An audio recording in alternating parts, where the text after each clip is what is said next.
Good morning. This is my first trip to the Keys for a potential hurricane. I want to thank everybody for being here. I want to take a few moments to update you on Hurricane Matthew. First, Hurricane Matthew is a Category 4 storm and is deadly. We cannot take this storm lightly. Let me say that again. Hurricane Matthew is a Category 4 storm and we cannot take it lightly. It is absolutely deadly. It's approaching Florida with potentially devastating winds. Every forecast continues to put Florida more in harm's way. If Matthew directly impacts Florida, there will be massive destruction that we haven't seen in years.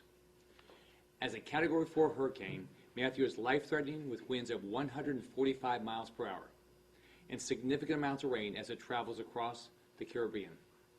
Yesterday, issued an executive order declaring a state of emergency for every Florida county due to the severity and magnitude of the storm. Every county has been included in this order to ensure we have the resources for evacuations, sheltering, and other logistical needs.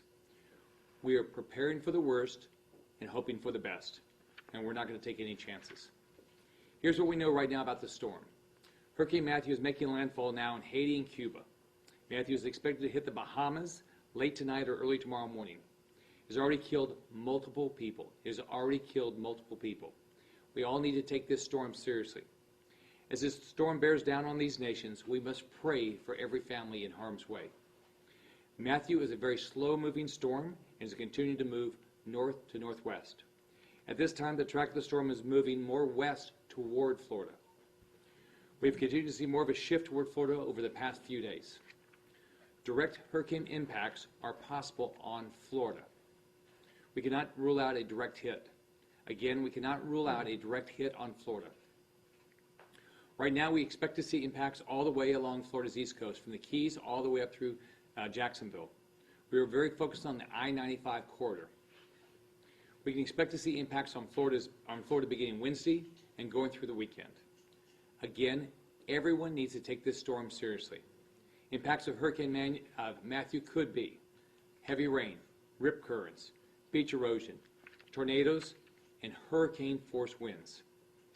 Even if the storm remains offshore, tropical storm-force winds will extend into our state.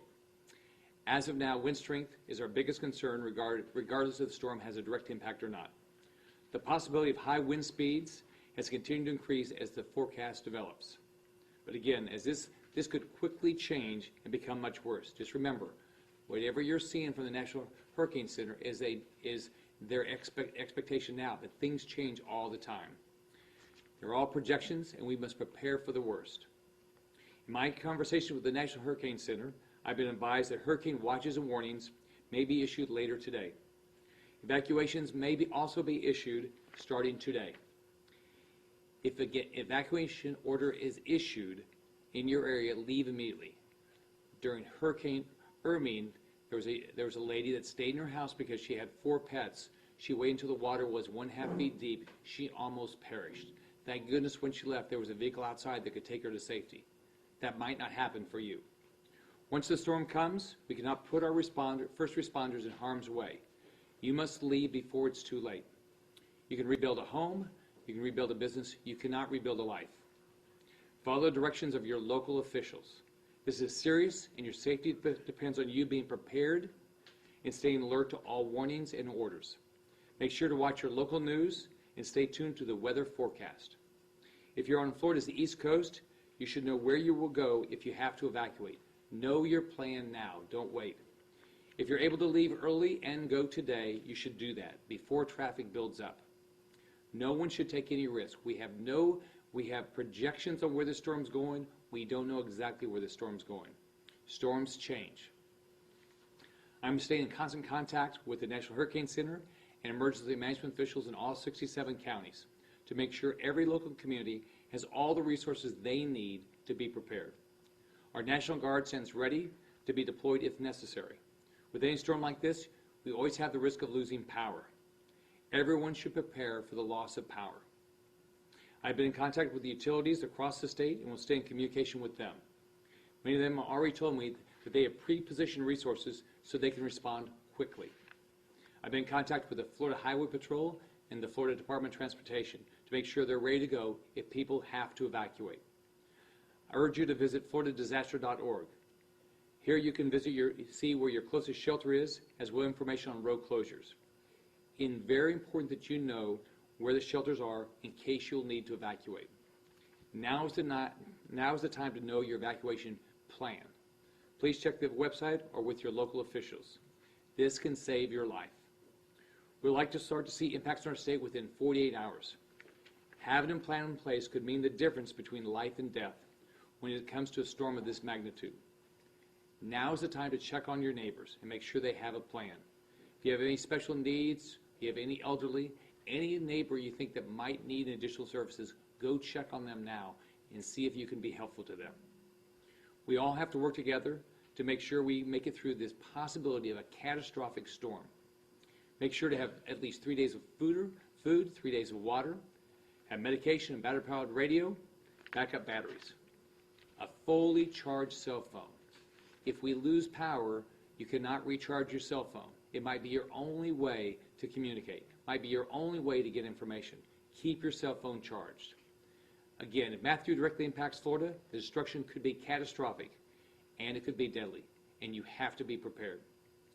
Regardless of the direct impact, we can expect Matthew to bring heavy rain to coastal communities. It's incredibly important that everyone does their part to combat Zika. You do that by getting rid of standing water. Any amount of standing water can serve as a breeding ground for mosquitoes. Everyone should dump the standing water around their homes and businesses. Encourage your friends and neighbors to do the same thing. Remember to wear long sleeves and wear bug repellent when you're outdoors. Combating this virus is something we must do together to protect our pregnant women and their developing babies. We are preparing for the worst and hoping for the best, and we're not going to take any chances.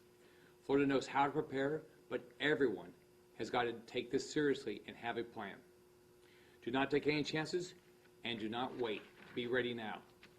Again, if you think you're going to have to evacuate, go do it now before the roads get clogged.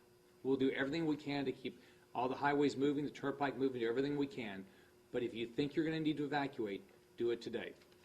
We will continue to provide updates on this life-threatening storm as it develops and approaches our state. Thank you, and I'll answer any questions anybody has.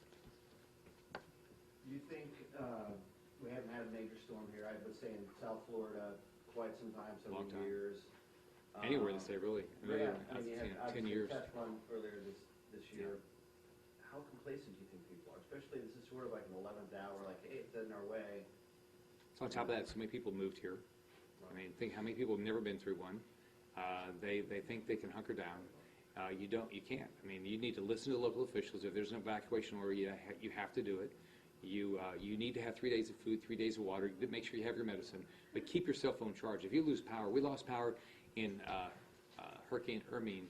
For some people, lost power for almost a week up in Tallahassee, and that was not even on the coast. So you could lose your power for a week, and so you're not going to be able to recharge your cell phone. So keep your cell phone charged now, because it might be the only way you're going to get information.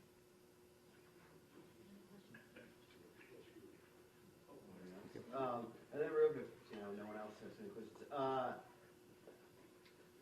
I mean, you're talking about maybe they're going to be evacuated. What can we see here in the Florida Keys, and what can we see in South Florida in the next 12, 24 hours as far as evacuating people and getting them out of here? Because obviously a lot of people in South Florida have to move in. How smart is it to evacuate people? Is hunkering down actually maybe the better way in sheltering in place where you can? Because there seems to be... Right now, if you think there's a chance you're going to have to evacuate, you ought to go and go. I mean, you ought to get away from the impacted areas. That's the smartest thing to do. But we're going to, in our meeting here, we're constantly looking at it. Everybody's looking at it locally. We're doing this all across the state, county by county by county, to make the best decision in following this storm. The problem we have with this storm is that the projected path is right along our coast, and if it turns, we're not going to have a lot of time to make a decision. And so and the best thing is to be prepared and not take any chances. Thanks, everyone. Thanks, everybody.